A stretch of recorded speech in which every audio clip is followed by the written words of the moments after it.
মাঝরাত প্রায় ১২টার দিকে হঠাৎ ঘুম ভেঙে গেল। মনে হলো বাথরুমে যেতে হবে।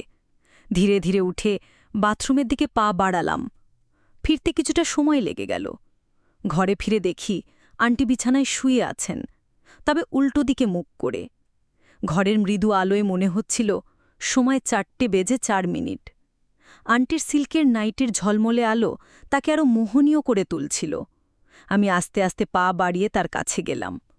দেখলাম তিনি গভীর ঘুমে আচ্ছন্ন। তার মুখে শান্তির ছাপ স্পষ্ট। এমন দৃশ্য দেখে আমার মনে যেন এক ধরনের অস্থিরতা কাজ করতে শুরু করল। আমি নিজেকে সামলে মাথা ঠান্ডা রাখার চেষ্টা করলাম। কয়েক মুহূর্তের মধ্যে মনোবল ফিরে পেলাম। ভাবলাম এই পরিস্থিতি এড়িয়ে গিয়ে নিজের ঘুমের দিকে মনোযোগ দেওয়াই উচিত। কিন্তু ঠিক তখনই আন্টির ঘুম ভেঙে গেল। আমাকে সামনে দেখে তিনি কিছুটা অবাক হলেন। আমি সৌরভ। আন্টি ছিলেন অসম্ভব সুন্দরী এক মহিলা। তার একটু স্বাস্থ্যবান চেহারা তাকে আরও আকর্ষণীয় করে তুলেছিল। যে কেউ তাকে একবার দেখলে মুগ্ধ হয়ে যেত। কয়েকদিন আগে আমি একটি ইন্টারভিউয়ের জন্য মুম্বাই থেকে গুজরাট যাচ্ছিলাম। ট্রেনে বসে দেখলাম আমার সামনে বসে আছেন এক ভদ্রমহিলা। তার চেহারায় এক ধরনের অপূর্ব সৌন্দর্য ও আকর্ষণ ছিল, যা সহজেই মনকে টেনে নেয়। আলো পড়ে তার মুখের উজ্জ্বলতা আরও ফুটে উঠেছিল। তার লম্বা চুল তাকে আরও মোহনীয় করে তুলেছিল। তার কোমল ব্যক্তিত্ব ও সহজ সরল আচরণ দেখে আমার মন ভালো হয়ে গেল। তাকে দেখে এক ধরনের ইতিবাচক অনুভূতি কাজ করছিল, যেন তার উপস্থিতি আমাকে সাহস দিচ্ছে। ট্রেন চলতে চলতে ভাবলাম তার সঙ্গে কথা বললে কেমন হয়। অবশেষে সাহস করে আলাপ শুরু করলাম। তিনি হাসি মুখে জিজ্ঞেস করলেন, আপনি কোথায় যাচ্ছেন? আমি হেসে বললাম, গুজরাটে যাচ্ছি, সেখানে একটি ইন্টারভিউ আছে। তিনি শুনে বললেন, খুব ভালো, আমি গুজরাটেরই বাসিন্দা। এরপর তিনি জানালেন তিনি মুম্বাই এসেছিলেন তার স্বামীর সঙ্গে দেখা করতে। আমি জানতে চাইলাম, আপনার নাম কি? তিনি বললেন, আমার নাম প্রিয়া। আমি বললাম, আপনি গুজরাটের কোন এলাকায় থাকেন?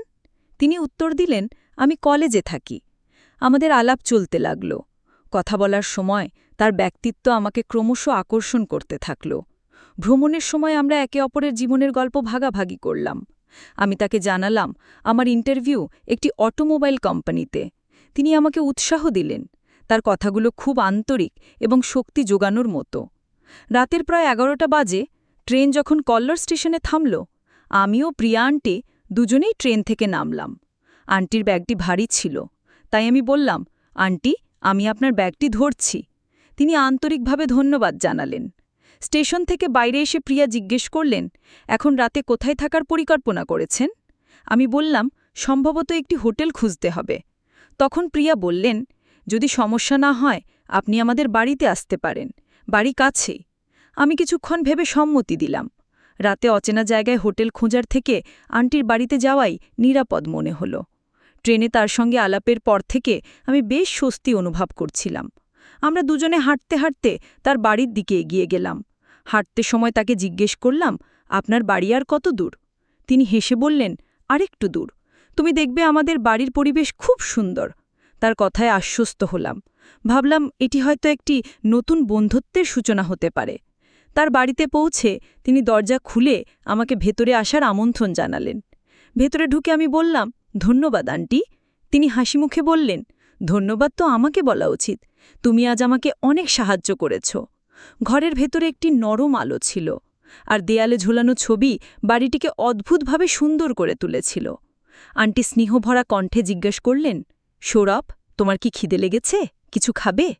সত্যি বলতে আমার পেটেও বেশ খিদে ছিল, তাই বিনয়ের সঙ্গে বললাম, আন্টি, একটু ভাত হলে চলবে। তিনি মুচকি হেসে বললেন, ঠিক আছে, আমি রান্না করি, তুমি সামনের ঘরে গিয়ে বিশ্রাম নাও।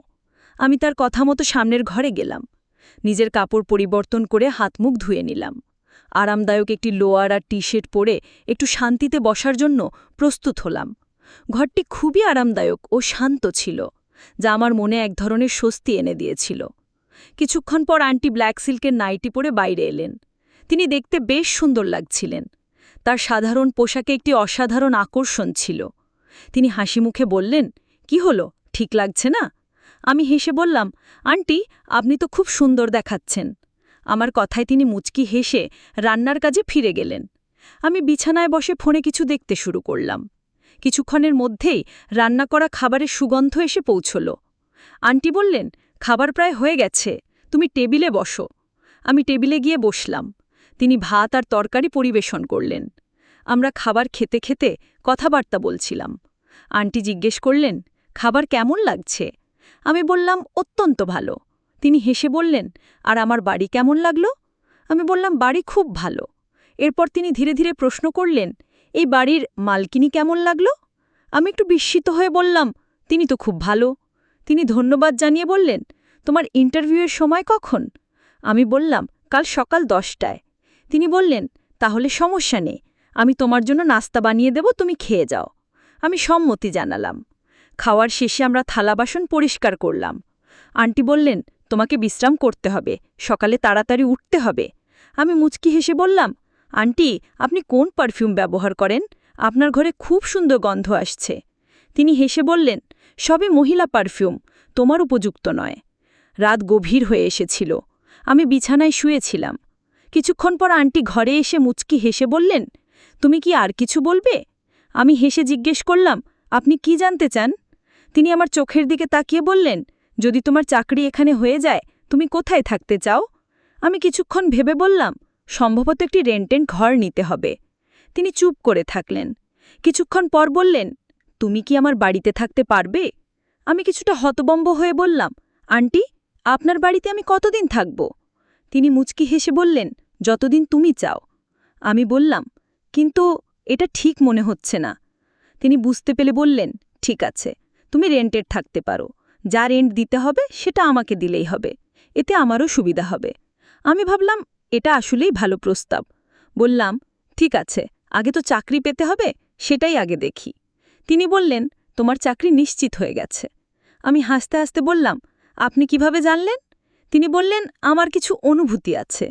এরপর তিনি আবার জিজ্ঞেস করলেন, যদি চাকরি হয়, তুমি কি আমার বাড়িতে থাকবে? আমি মাথা নেড়ে সম্মতি দিলাম। আমাদের মধ্যে একটি ভালো বোঝাপড়া তৈরি হলো। কিছুক্ষণ গল্প করার পর আমি বললাম, আন্টি, আমাদের এখন ঘুমোতে হবে, সকালে উঠতে হবে। তিনি বললেন, ও হ্যাঁ, আমাকে অফিসে যেতে হবে। আমি জিজ্ঞেস করলাম, আমি কোথায় ঘুমোবো? তিনি বললেন, তুমি আমার পাশে শুতে পারো, আমরা একসঙ্গে ঘুমোবো। আমি কিছুটা সংকোচ প্রকাশ করে বললাম, না, আমি অন্য ঘরে ঘুমোবো। তিনি বললেন, অন্য ঘর পরিষ্কার নেই, তুমি আমার ঘরেই শুয়ে যাও। শেষমেশ আমি তার কথা মেনে নিলাম। তার কাছে একটি বিছানা চাইলাম, কিন্তু তিনি আমাকে নিচে বিছানা পেতে শোয়ার অনুমতি দিলেন না। তিনি নিজেই আমার হাত ধরে বিছানায় শুয়ে দিলেন। ধীরে ধীরে ঘরের পরিবেশ শান্ত হয়ে গেল। রাতে নিস্তব্ধ বাতাসে মনে হচ্ছিল, এই অজানা সাক্ষাৎ আমাদের জীবনে নতুন অধ্যায়ের সূচনা করতে পারে। রাত প্রায় 1টায় ঘুম ভেঙে গেল। আমি বাথরুমে গেলাম। ফিরে এসে দেখলাম আন্টি আমার দিকে পিঠ করে শুয়ে আছেন। তার পোশাক কিছুটা এলোমেলো ছিল। এটি দেখে আমার মনে অস্থিরতা কাজ করছিল, কিন্তু আমি নিজেকে নিয়ন্ত্রণে রেখে আবার শুয়ে পড়লাম। সকালে আন্টি আমাকে 7টায় ডেকে দিলেন। তিনি বললেন, ওঠো, 1 কাপ চা খেয়ে নাও। আমি বললাম, আন্টি, আমি চা খাই না। তিনি হাসি মুখে বললেন, কোনো সমস্যা নেই, একবার খেয়ে দেখো, আমি তোমার জন্য ভালোবাসা দিয়ে বানিয়েছি। তার কথায় অন্যরকম অর্থ অনুভব করছিলাম, কিন্তু নিজের অজান্তেই তা উপেক্ষা করলাম। প্রস্তুতি হবার সময় আন্টি বললেন, ইন্টারভিউ শেষ হলে আমার সঙ্গে দেখা করতে এসো এবং কাজের খবর জানাও। আমি একটি অটো নিয়ে ইন্টারভিউ দিতে বেরিয়ে পড়লাম। দুপুর 3টের দিকে ফিরে দেখি বাড়ির দরজায় তালা লাগানো। আমার কাপড় সব ভেতরে ছিল, আর আমি আন্টির ফোন নাম্বার নিতে ভুলে গেছিলাম। বাধ্য হয়ে অপেক্ষা করতে লাগলাম। সন্ধে 5টার দিকে আন্টি ফিরলেন। তিনি একটি সুন্দর পোশাক পরেছিলেন। দরজা খুলে আমাকে ভেতরে আসতে বললেন। এরপর বললেন, তুমি একটু দাঁড়াও, আমি কাপড় পরিবর্তন করে আসি। কিছুক্ষণ পর আন্টি একটি আরামদায়ক লোয়ার আর শর্ট টি শার্ট পরে বেরিয়ে এলেন। তিনি জিজ্ঞেস করলেন, এখন বলো, ইন্টারভিউ কেমন হলো? আমি বললাম, আমার তো বাড়ি যেতে হবে। এটি শুনে আন্টি একটু বিষণ্ণ হয়ে বললেন, ইন্টারভিউ ভালো হয়নি, কাজ পাওনি? আমি উত্তর দিলাম, না, এমন কিছু নয়, আমার চাকরি হয়েছে এবং আমাকে 3 দিন পর যোগদান করতে হবে। আন্টি খুশি হয়ে জানতে চাইলেন, তাহলে তুমি বাড়ি যাচ্ছ কেন? তার কথায় বোঝা যাচ্ছিল আমার চলে যাওয়া তাকে কিছুটা দুশ্চিন্তাগ্রস্ত করেছে। আমি বললাম, আন্টি, আমার কাছে তেমন কাপড় নেই, আমাকে পরিবারের সঙ্গে দেখা করতে যেতে হবে, কিছু প্রয়োজনীয় জিনিসপত্রও নিয়ে আসতে হবে। আন্টি আশাবাদী চোখে প্রশ্ন করলেন, তুমি ফিরে তো আসবে? তার চোখে এমন এক অভিব্যক্তি ছিল যেন আমার চলে যাওয়া তাকে সত্যিই কষ্ট দিচ্ছে। আমি বললাম, আন্টি, আমি অবশ্যই ফিরে আসব। এতে তিনি কিছুটা খুশি হয়ে বললেন, তুমি কখন যাচ্ছ? ট্রেন কখন? আমি বললাম, কাল সকালে। রাতে ট্রেনের সুযোগ নেই। এটি শুনে তিনি অনেক আনন্দিত হলেন এবং বললেন, ঠিক আছে, তাহলে আজ তোমার জন্য ঘর সাজাই, সন্ধ্যায় পার্টি হবে। আমি জিজ্ঞেস করলাম, পার্টি কিসের? আন্টি বললেন, অবশ্যই তোমার চাকরির জন্য। আমি বললাম, আমার কাছে খুব বেশি টাকা নেই। তিনি হাসি মুখে বললেন, কোনো সমস্যা নেই, পার্টি আমি দেব। স্যালারি পাওয়ার পর তুমি ফিরিয়ে দিও। আমরা একসাথে রুম সাজাতে শুরু করলাম। কাজ করতে করতে সন্ধ্যা হয়ে গেল। তারপর তিনি জিজ্ঞেস করলেন, তুমি বাড়িতে খাবা না বাইরে? আমি বললাম, বাড়িতেই খাবো। আন্টি আবার জিজ্ঞেস করলেন, আর পানীয়? আমি একটু চমকে বললাম, কি বলতে চাচ্ছেন? তিনি হেসে বললেন, তুমি কি